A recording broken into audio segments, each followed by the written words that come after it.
문재인 대통령은 왜 지방분권을 공약으로 내걸었을까요? 왜 지방자치단체를 지방정부로 부르겠다고 했을까요? 그것은 바로 복지국가를 만들기 위해서입니다. 실질적인 복지는 확실한 지방분권이 됐을 때 가능합니다. 지방자치의 원래 목적이 복지국가 건설입니다. 지방선거가 실시되기도 전인 1987년에 만들어진 우리 헌법에는 형식적인 지방자치가 단 몇 줄로 명시되어 있을 뿐입니다. 복지를 반대하는 세력들은 그 형식적인 내용을 악용하여 지방자치제도를 흔들어 왔습니다.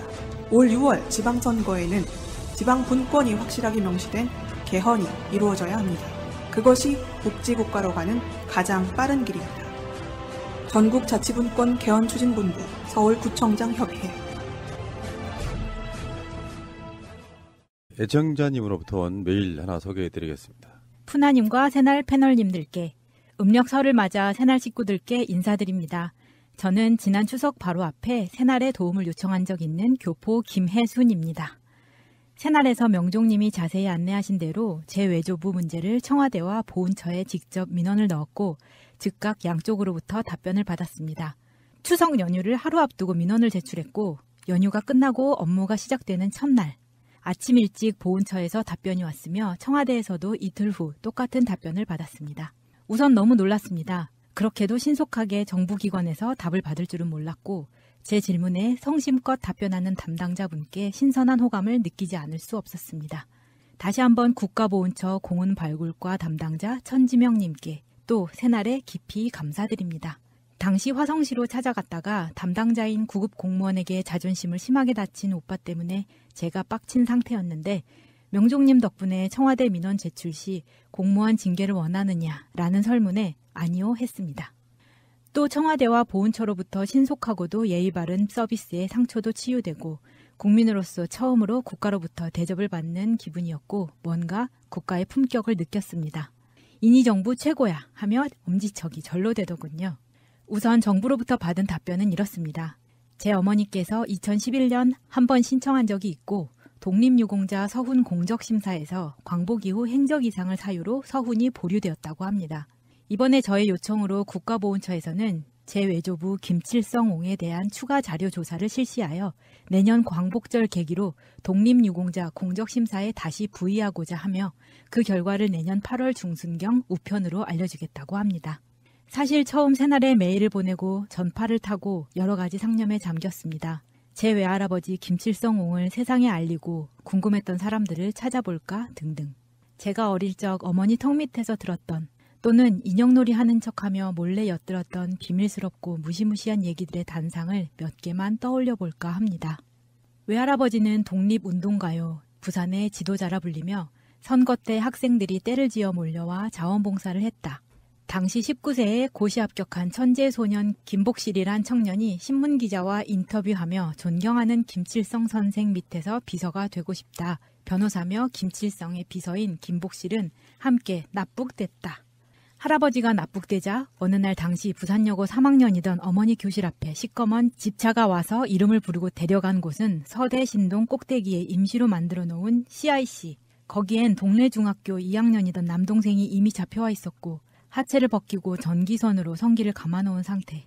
비명을 지르며 내 동생을 풀어라 라며 소리를 지르는 미모의 여고생에게 야, 우리 CIC에도 봄이 찾아왔구나. 역시 국회의원 딸답구만. 제 어머니는 뛰어난 미인이십니다. 남동생 성기에 칭칭 감긴 전기선은 풀어졌지만 그 대신 교복 입은 여고생에게 협박하며 보여준 것. 하얀 교복 와이셔츠 등짝이 피투성이로 젖어 살과 함께 붙어버린 채 실신한 대학생. 또 여순 반란 사건으로 잡혀온 아리따운 여학생. 엄마는 두고두고 그녀를 영화배우 문희를 꼭 빼닮았다고 수십 번도 더 말하던 게 귀에 선합니다. 실오라기 하나 안 걸치고 발가벗긴 채 양쪽 젖꼭지에 전깃줄로 감아놓고 스위치를 꾹 누르니 펄떡하고 물고기가 바다에서 펄떡 튀어오르듯이 천정 높이 치솟았다 툭 떨어지더라.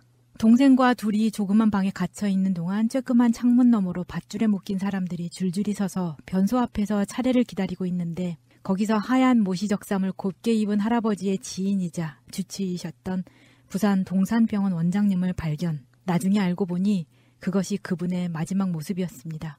재판도 없이 총살당했다고 합니다.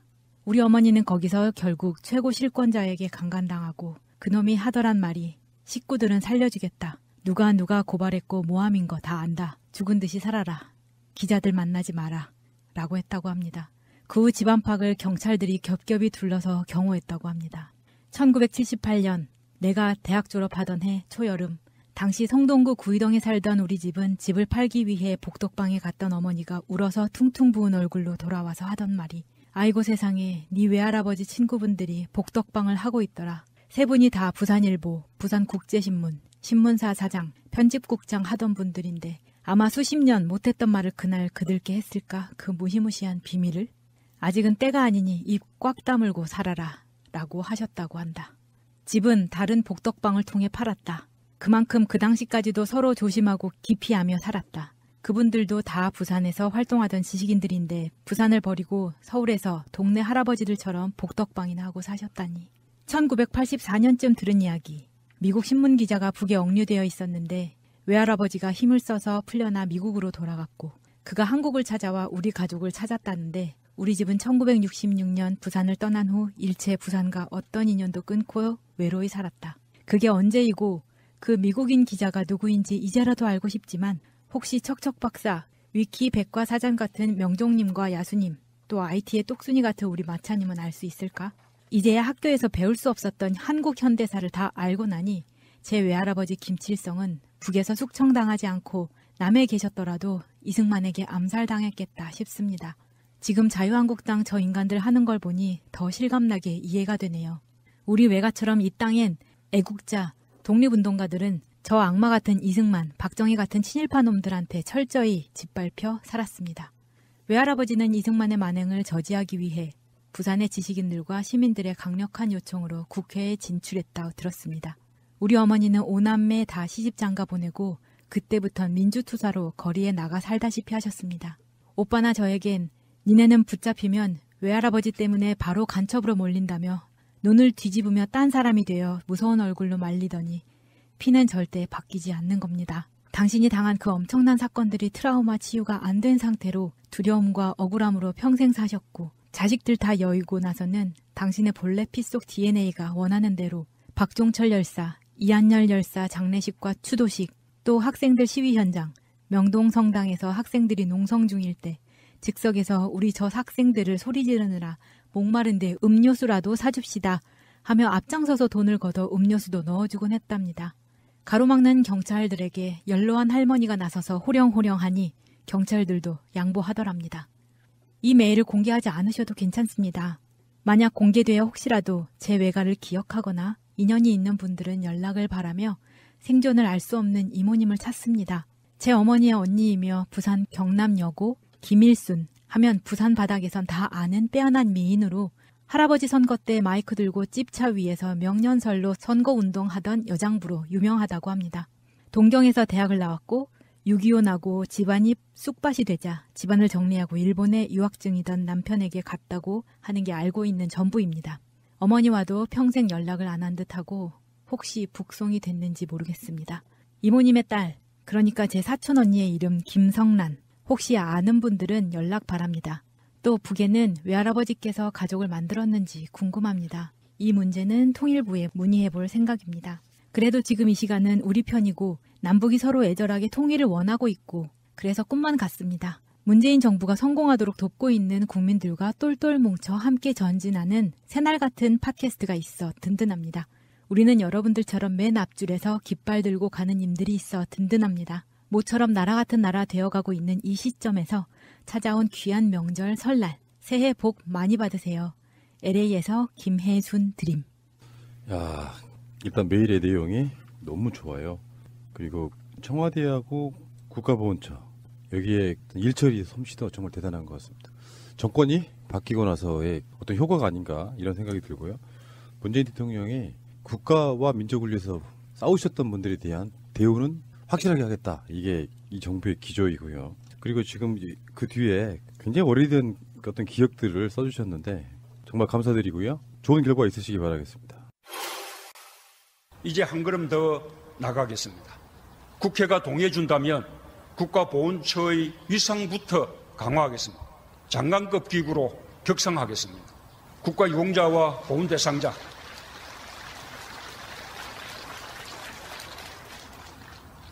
그 가족이 자존감을 지키며 살아갈 수 있도록 하겠습니다. 국가를 위해 헌신하면 보상받고 반역자는 심판받는다는 흔들리지 않는 믿음이 있어야 합니다. 그것이 국민이 애국심을 가질 수 있는 나라다운 나라입니다. 애국이 보상받고 정의가 보상받고 원칙이 보상받고 정직이 보상받는 나라를 다 함께 만들어 나갑시다. 가자! 가자! 가자! 가자! 그래, 가자! 가자. 가자!